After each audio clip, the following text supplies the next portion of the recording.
Yeah, we did explain that today we'll be focusing on succession plan, the interests of the people, vice versa, the mandate. And with us in the studio to share thoughts on this particular conversation is the APC Publicity Secretary-elect in the person of Solomon Johnny. Great to have you in in our studios again, and I like that smile. Thank you very much, Thomas. It's good to be here. I love Spectrum. That's great. Oh wow! I love discussing politics. It's just that I'm a publicity secretary. Okay, No longer elect. Oh, wow. We've been inaugurated. Inaugurated. I'm sorry that I didn't invite you, but we get that done. Some other You time. see when you started Now you're giving me the laugh. conversation with I love Spectrum. Yeah. Because it was going somewhere. But that's a fact. I'm excited that we have this kind of media outfit in the Akwa Ibom State. So we have to find a way and celebrate you. Thank you. You've done well for Akwa Ibom. Well, let's dwell on the focus for today. Okay. The politics of succession, interest of the people vis-a-vis the mandate. Okay. What would you say is the right thing at this point, maybe politically, in this part of the world? Would you say it's advisable to have a successor? Because a lot of times people feel it's a successful leader needs a successor, and a leader who doesn't have a successor or doesn't make plans for that is a leader who actually failed in his responsibilities. What are your thoughts on that? Okay. Whether a leader does well or not, he will be succeeded. But I think where the discourse is about how we get the succession plan, whether it bridges procedures. Governance is governed by laws, rules and regulations captured in the Electoral Act. What are the procedures to be followed to have persons emerge as candidate of their political party? Because that's where it starts. You must first of all become a candidate of a political party, a candidate of the office you seek, and then you subject yourself to the general election to be elected. So the issue should be, how do we get these persons emerge as candidates? We will look at, for instance, my political party. We rely solely on the provisions of the Electoral Act, which guides political parties on how to go about nominating candidates, because before you get to the level of candidates, you must have aspirants. For instance, you have maybe 5 persons wanting to be governorship candidate of the party ahead of, for instance, 2023 elections. So you must subject them to the scrutiny of the delegates, either through direct primaries or through indirect primaries or consensus arrangement. Now, anything outside that, it's illegality. For instance, the discourse in Akwa Ibom State is about anointing a person by the governor to succeed him. He said, this is the person I want should succeed me. That's a breach of the rule of engagement of the governor to start with. It's a breach of the provisions of the Electoral Act. No one man, as far as the laws and the Electoral Act are concerned, can say, this is my successor. You must subject that person to the scrutiny of the party, let delegates vote for this person, and then bring this person out to the elections where he will meet other political parties. Parties are the vehicle that you ride to government. And this procedure should not be breached. It's a very dangerous thing when you find people in position of authority trying to ambush democracy, trying to put up their will, make it look like the will of the state, bringing collaborators under so many nomenclatures, fathers of faith and all of that. We love them, but the truth is that we should not politicize religion. We should not make the pulpit a podium where people preach hate and campaign. When we talk about vices in the society, there are a whole lot of things that bring that. Because when people go to church, they should be taught repentance. They should be taught good principles. Politics is supposed to be done at the campaign grounds. And then people who are interested in knowing the manifestos of a political party listens. So it's the wrong thing. We're having a wrong precedent, and we have to, the media have to make sure that it follows up on all of this. Okay, now let's look at still on the same issue. I know there's been word in many quarters that the governor himself is not saying nobody could actually go ahead and contest or buy forms and all of that. Do you see this as affecting his original choice of a successor? It's just like having INEC, either INEC commissioner in Akwa Ibom State or the INEC chairman nationally. You find him in a rally and campaigning for a political party, and then it tells you, I'm going to be free and fair in the elections I'm going to conduct. How can the governor, after bringing the chairman of the political party and sitting there and say, this is my successor, and this is the person I want should succeed me, in the presence of a chairman of a political party, how can that same persons, the chairman and the governor, now promise other aspirants that it's going to be fair to them at the nomination? So the nomination you're going to have is already compromised. The governor is not supposed to make his choice known.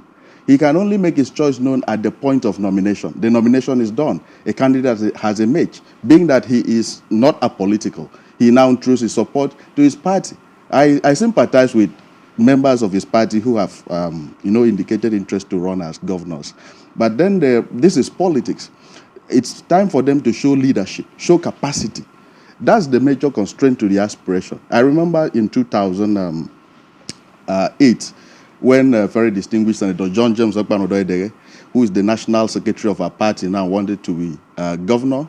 And this kind of scenario played out. That's how we got to have a political party today that is making wave nationally, and then we have one of our own, arranging politics nationally. So this is time for people who wanted to be governors to show capacity, that assuming this was a leadership issue that affects the entire state. For now, it is a political party thing. Let's assume that it was something like the resource control war, which we had President Obasanjo obstructing the state. You saw what Obama did. He went all out. Now, this is internally a political party stuff. You are being blocked. We're trying to see how they demonstrate capacity. And they cannot stay within the party to demonstrate capacity, because already the apparatus of power in the party has been pocketed. And we know the result, how it will end from this beginning. We've seen the end. And so what can they do to salvage the political situation? No. Once the political party is compromised, you cannot have good governance, assuming that we get to the point of forming government under that circumstance. And everybody will be affected.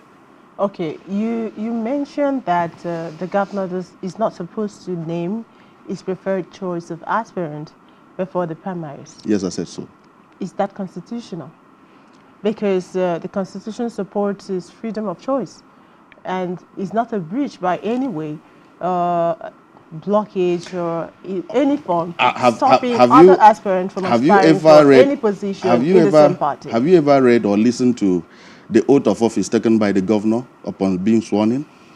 He is under oath to be fair to all manners of persons, to be fair, and not to allow his personal interest to becloud his sense of judgment. But he's not judging any person. No.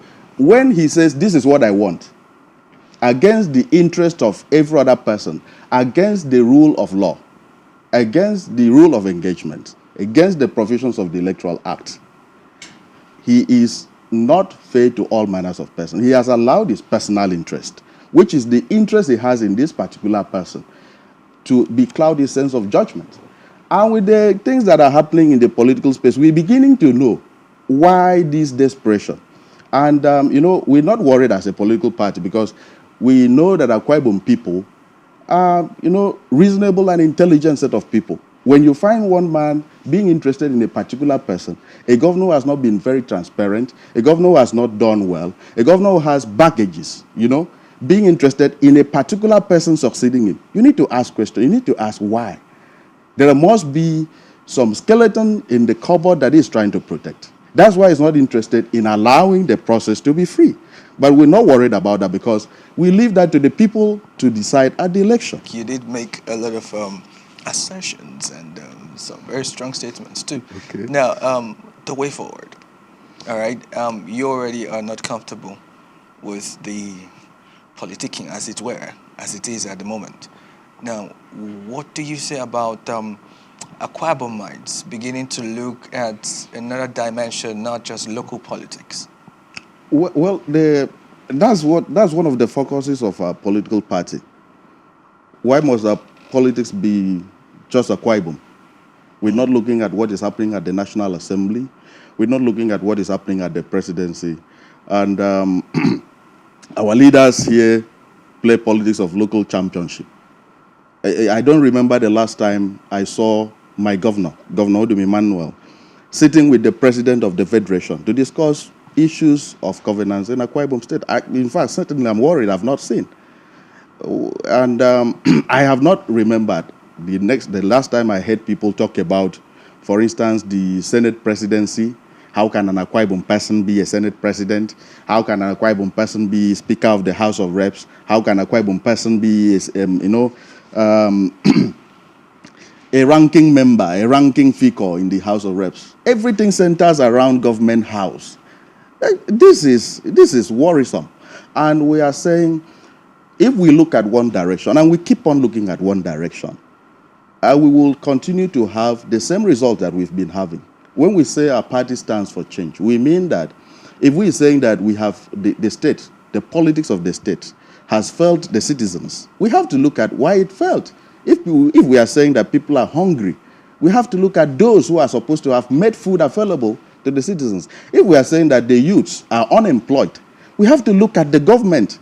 Which government had made people to be unemployed in Akwa Ibom? Now, if we are saying that things are generally hard in Akwa Ibom State, and that few people are enjoying, we have to look at who are responsible.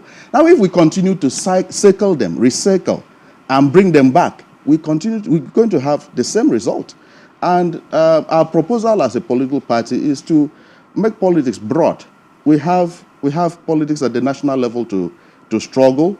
And for instance, APC is going to have a national convention. Do we have persons that are interested in controlling politics at the political party that is controlling government in Nigeria? Let me take you on that. Towing your line of thought, you've talked about national politics. And within the ruling party in Akwa Ibom State, I'm talking about the People's Democratic Party now, there are issues of zoning. And most times our representatives at the Senate go for 2 terms. And then the position is zoned to another party. To achieve national or a presence of Akwa Ibom sons and daughters at the national scene, then you agree that this zoning might not actually be favorable. Are you looking at defections at some point?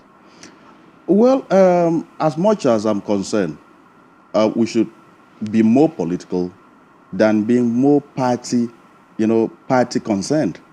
As in, what we have seen in Akwa Ibom State is that the government is so concerned about protecting party interest than politics, which is governance, has to do with the benefits that Akwa Ibom. I talked about politics of comparative advantage. Between the politics of protecting and defending and ensuring that PDP remains in Akwa Ibom State, and between politics of change, looking at what is playing out at the national level and seeing how we can fix and benefit, which one is of more interest to us? At the moment, we have a son of Akwa Ibom State who is the national secretary of the ruling party. And a lot of people have indirectly benefited. And if, for instance, the president is to take a critical decision, in Nigeria now we have an Akwa Ibom son who is a member of the 7-man presidential advisory committee. Who now, the government won't tell you the role that these people have played in bringing approval for Ibom Deep Sea Port, approval for the construction of that seaport, and a lot of money, 2.5 billion naira, being released to the state. These are things that even the PDP President Obasanjo did not allow the PDP Governor Atta, PDP versus PDP, PDP at the national level and PDP at the state level to acquire. There's a book, Akwa Ibom Heroes. You need to get that book written by Item and look at the things we suffered as a state under President Obasanjo, as in PDP versus PDP. And then you look at what we have benefited under President Muhammadu Buhari, an APC president, to a PDP state because of the key roles that prominent Akwa Ibom persons are playing at the national politics. And so I talked about politics of comparative advantage. Today in Akwa Ibom, in Nigeria, the pseudo-zoning thing, you know, zoning is not constitutional, but somehow is practicable. The Senate presidency seems to have been zoned to the South. And a key other positions. But when you look at the South, how many APC senators do we have from the South who can, for instance, in Akwa Ibom State, gamble at the Senate presidency? You know what it means to control the upper chamber of the federal legislature? It's more powerful than being a governor. And so I am like, as citizens, as people who will vote, as people who are, you know, the sole beneficiary of the political process, we have to look at, must politics be within Akwa Ibom, within the Hilltop Mansion?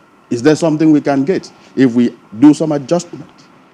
Well, thank you very much for sharing your thoughts with us on the show. But just finally, before you go, how can these politics, national politics, be achieved considering the disparities in the zoning as we speak, in the politicking process in the state as we speak? Because you just mentioned that within your party, the Senate president has been zoned to the South.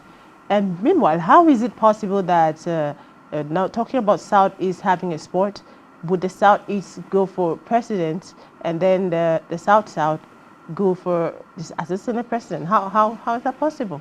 Well, politics is interest. Politics is lobby, is consultation. And the group of persons, the zones, the power blocks that negotiates well, lobbies well, and consults well, will get whatever they, because it's about building confidence between those who want to be voted and those who will do the voting. And from the standpoint of journalism, we have to look at comparative advantage that each of the political parties can offer Akwa Ibom State. What we benefited when we had a PDP presidency and what we are benefiting now that we have an APC presidency. Has Akwa Ibom been better off with which? My submission is that Akwa Ibom State has been far, far better off. We can count the Bombdipsi Port, we can count the Liberty Oil and Gas, we can count the University of Science and Technology that is under construction, we can count the University of the Maritime University of Nigeria run within the space of 6 years. And so my submission is that Akwa Ibom State has been better off with the APC than it were with the PDP. And our politicians at the national level and those of us who are going to vote at the local level should look and read in between the lines in the best interest of the people. Well, thank you very much for sharing your thoughts with us on the show. It was nice having you, Mr. Solomon Johnny, APC Secretary. Publicity Now you Secretary. have to, Publicity Secretary.